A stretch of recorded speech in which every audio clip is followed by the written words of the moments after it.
Welcome to the review of the Nokia N97 phone. It's the latest addition to the Nokia N series, and for all practical purposes it's currently Nokia's flagship mobile phone. Now very quickly, if you go through the physical attributes, it's a little thick but it's not as heavy as it looks. It's got this nice little shiny metallic rib around the edges. It's got a great plastic finish on the back. The controls are fairly basic. There's volume, there's a camera button here. On top, one of the good features of the N series is the fact that you can use your existing headphones with this mobile phone. You don't need to use proprietary Nokia hardware. That's the on-off button. There's the USB port. There's a very convenient keyboard lock and unlock button on the side. So if you push it down, it locks your keyboard or the touch screen. Do it once more, it unlocks your touch screen. And the real bonus feature or the feature that Nokia tries to hype up on the N97 is the QWERTY keypad. The movement is really smooth. You just need to flick open the screen. The screen opens up to a nice sort of 30-degree angle, I think. There's a nice full QWERTY keyboard. There's a little cursor pad, trackpad sort of on the left corner. And there are issues with the QWERTY keyboard. We'll talk about that later. Now coming to the basic phone itself, it's got a full screen touchscreen which is resistive. Unlike the iPhone's capacitive touchscreen, which means that there is no multi-touch. You can't zoom in, zoom out of pictures with two fingers. You have to just click through with one finger.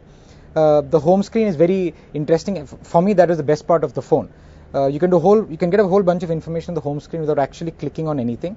As you can see, there is the time, there is the calendar, there is your profile. If you want to silence the phone, you just need to hit on meeting, hit on silent, and say select, and the phone is in silent mode. So there's a lot of options like that which make it very easy to use. A couple of the other things is there's email on your home screen. You can compose a new text message, browse the web, see the maps, play the music player, and do a whole bunch of activities from the home screen without actually going into the menus. Just to show one more function which makes the home screen very useful is the fact that you can move these widgets around to do what you want with them. And I'll show you how that's done. If you just click on option and you do edit content, you can actually drag, for example, this is an Associated Press news feed. You can just drag that up and drop it there and it'll move there. Suppose you want to move your Gmail last, you can just take your Gmail, move it to the bottom, and it'll come there. Hit done and your home screen is set. Now it's a good phone, it's easy to use, the touch is fairly responsive, the music quality is great. It's an excellent multimedia phone. The music is good. The audio quality is exceptional. You can stand in a really busy street in the middle of Karol Bagh and still listen to calls and so on. But there are two problems with the phone which might make you think twice before you actually think of buying it. The first one is it's very unintuitive to use. So if you're using the browser, for instance, there is no way you can summon an extra browser window. It can only happen if a web page does a pop-up, which is a problem. If you just need to zoom into a photo or zoom into a web page, you need to do 2 clicks and then choose a menu button, then slide it up and down to get the magnification you need. The other problem is the QWERTY keyboard. Even though they project it as a cool way of inputting data, it's very, very difficult to use. The buttons are not very comfortable. And if you've used QWERTY keyboards and Blackberries and so on, the spacebar to one side is a complete no-brainer. It's really difficult to use.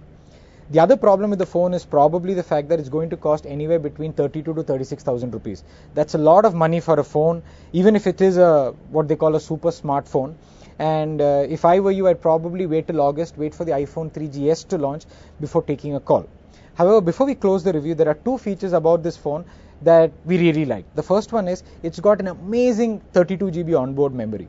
And if you were to add another micro SD card, which is up to 16 GB in memory size, you could get a total memory of 48 GB. And the other factor is the great FM transmitter. If you're listening to a song, you're listening to a podcast or watching a movie even, with just a couple of clicks you can broadcast that sound through an FM transmitter into your home theater or your car audio system. So overall, the Nokia N97, it's a great phone to look at, it's an okay phone to use, and it's an expensive phone. So you probably want to wait for the iPhone 3GS launch before you make up your mind. Thank you so much. See you next time.